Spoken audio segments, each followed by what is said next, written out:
விருதுநகரில் ஆட்டு வியாபாரியை ஓட ஓட விரட்டி கொலை செய்த தந்தை மற்றும் மகன் கைது செய்யப்பட்டிருக்கின்றனர். கொடூர கொலைக்கான பின்னணி என்ன? திருமண பந்தத்தை மீறிய உறவில் இருந்த ஆட்டு வியாபாரியை தந்தையும் மகனும் சேர்ந்து ஓட ஓட விரட்டி குத்தி கொலை செய்த சம்பவம் அதிர்ச்சியை ஏற்படுத்தியுள்ளது. படுபயங்கர சம்பவம் அம்பலமானது எப்படி?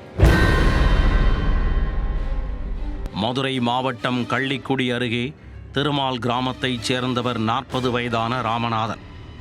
ஆட்டு வியாபாரியான இவர் அடிக்கடி வெளியூர்கள் சென்று வருவதை வழக்கமாக கொண்டிருந்தார்.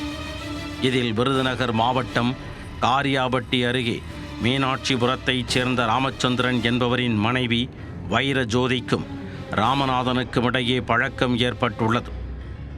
நாளடைவில் இருவருக்கும் இடையிலான நெருக்கம் கள்ளக்காதலாக மாறியதால் திருமண பந்தத்தை மீறிய உறவு இருந்ததாக கூறப்படுகிறது. இது ராமச்சந்திரனுக்கு தெரிய வந்ததும் அவர் தனது மனைவி வைரஜோதியை கண்டித்துள்ளார். அதை பொருட்படுத்தாமல் ராமநாதன் வைரஜோதி இருவரும் தொடர்ந்து பழகி வந்துள்ளனர். இதனால் ஆத்திரமடைந்த ராமச்சந்திரன் 27 வயதான தனது மகன் வீராவுடன் சேர்ந்து திருமால் கிராமத்திற்கு சென்று ராமநாதனை கடுமையாக கண்டித்துள்ளனர். அப்போது அவர்களுக்குள் கடும் வாக்குவாதம் ஏற்பட்டதால் தந்தை மகன் இருவருக்கும் கோபம் தலைக்கேறியுள்ளது. இதில் பின்வாங்கிய ராமநாதன் காரியாபட்டியில் இருந்து கல்லுப்பட்டி சாலையில் தனது இருசக்கர வாகனத்தில் சென்று கொண்டிருந்தார்.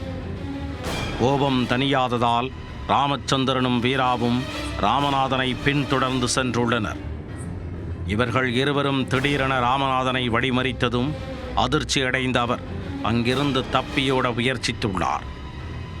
ஆனால் தந்தையும் மகனும் தாங்கள் மறைத்து வைத்திருந்த கத்தியால் ராமநாதனை ஓட ஓட விரட்டி குத்தி உள்ளனர். இதில் பலத்த காயங்களுடன் இரத்த வெள்ளத்தில் சரிந்து விழுந்த ராமநாதன் நிகழ்விடத்திலேயே பரிதாபமாக உயிரிழந்துள்ளார். அவர் உயிரிழந்ததை உறுதி செய்த தந்தையும் மகனும் அங்கிருந்து தப்பியோடி உள்ளனர்.